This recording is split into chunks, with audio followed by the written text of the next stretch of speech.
Loi de vitesse d'ordre 1. Considérons dans un premier cas une transformation chimique mettant en jeu un seul réactif A, donnant deux produits C et D.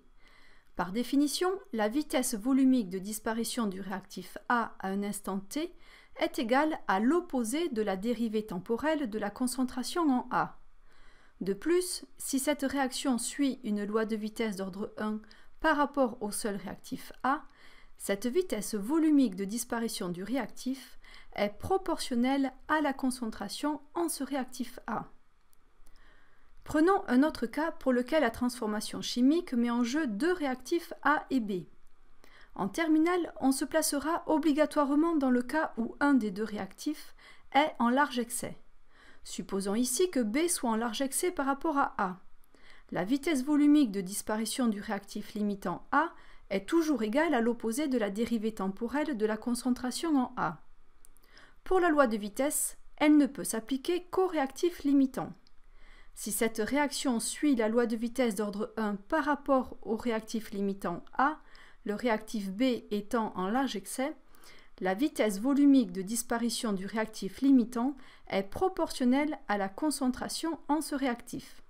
Ainsi, la vitesse volumique de disparition du réactif à un instant t donné est toujours égale à l'opposé de la dérivée temporelle de la concentration en A.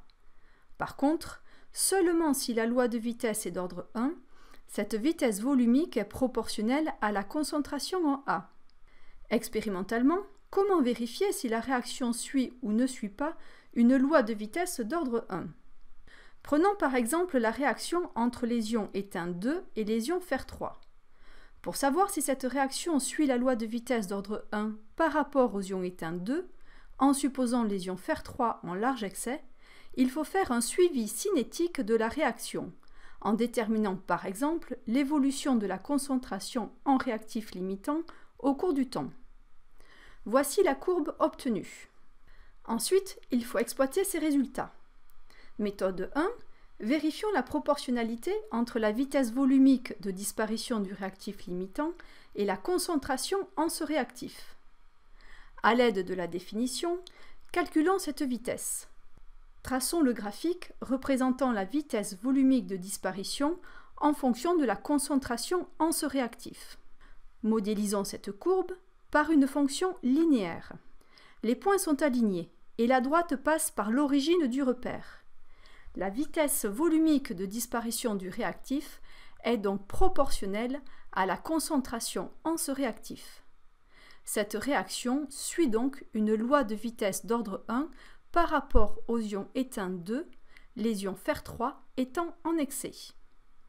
Pour déterminer si cette réaction suit une loi de vitesse d'ordre 1, une deuxième méthode consiste à vérifier que l'évolution temporelle de la concentration en réactif limitant est une fonction exponentielle. Modélisons alors cette courbe par une fonction exponentielle. D'après les résultats de la modélisation, la concentration en réactif limitant est égale à la concentration initiale en réactif limitant multipliée par exponentielle de moins k fois le temps, k étant une constante caractéristique de la réaction étudiée pour une température donnée. La réaction suit bien une loi de vitesse d'ordre 1. Une dernière méthode consiste à vérifier que le temps de demi-réaction est indépendant de la concentration initiale en réactif limitant. Ici, la concentration initiale des ions étain 2 est égale à 10 mmol par litre. La même expérience est réitérée avec une concentration initiale de 6,0 mmol par litre. Déterminons le temps de demi-réaction dans les deux cas. Ils sont égaux. La réaction suit bien une loi de vitesse d'ordre 1. Retenons donc que, pour une réaction d'équation générale pouvant s'écrire ainsi, on dit que cette réaction suit une loi de vitesse d'ordre 1 par rapport au réactif A, le réactif B étant en large excès, si les vitesses volumiques de disparition des réactifs ou d'apparition des produits sont proportionnelles à la concentration en l'espèce A au cours du temps. Ou alors si l'évolution de la concentration en réactif A au cours du temps obéit à une loi exponentielle du type concentration initiale en réactif A multipliée par exponentielle de moins k fois t. Enfin, si le temps de demi-réaction T1,5 est indépendant de la concentration initiale en réactif limitant. Réalisons un petit test de 3 questions. Mettez en pause lorsque le symbole suivant s'affiche pour prendre le temps de répondre. Choisir la ou les bonnes réponses. Soit la réaction entre le bromoéthane et les ions hydroxyde, dont l'équation est la suivante. Pour une solution de concentration 1 mol par litre en ion hydroxyde H- et 0,01 mol par litre en bromoéthane, le temps de demi-réaction est 4 secondes. Ce temps reste le même si la concentration initiale en bromoéthane est doublée. Cela permet d'en déduire que A. Cette réaction suit une loi de vitesse d'ordre 1 par rapport au bromoéthane. B. Cette réaction suit une loi de vitesse d'ordre 1 par rapport aux ions hydroxydes. C. La vitesse volumique d'apparition des ions bromure à un instant t est égale à une constante K multipliée par la concentration en bromoéthane à ce même instant. Deux réactifs sont présents. Les ions hydroxydes présents dans la solution de concentration 1 mol par litre et le bromoéthane présent dans la solution de concentration 0,01 mol par litre. Le bromoéthane est le réactif limitant. Par ailleurs, le temps de demi-réaction reste le même si la concentration initiale en bromoéthane est doublée. Cette réaction suit une loi de vitesse d'ordre 1 par rapport au bromoéthane. La réponse A est correcte. Mais cela ne permet pas de déterminer l'ordre par rapport aux ions hydroxydes.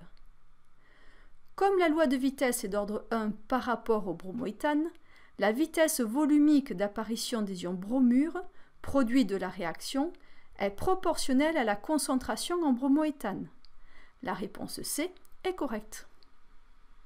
Choisir la ou les bonnes réponses. Les ions peroxodisulfate S2O8 réagissent avec l'eau, H2O, réactif en excès, en formant des ions sulfate SO4 selon une réaction qui suit une loi de vitesse d'ordre 1 par rapport aux ions peroxodisulfate. Graphique A. B. La concentration en ion Se2O8 est égale à la concentration initiale en ion Se2O8 multipliée par exponentielle de moins k fois t. Graphique C. Cette réaction suit une loi de vitesse d'ordre 1. Le graphique A représente une fonction linéaire reliant la vitesse volumique de disparition du réactif et le temps.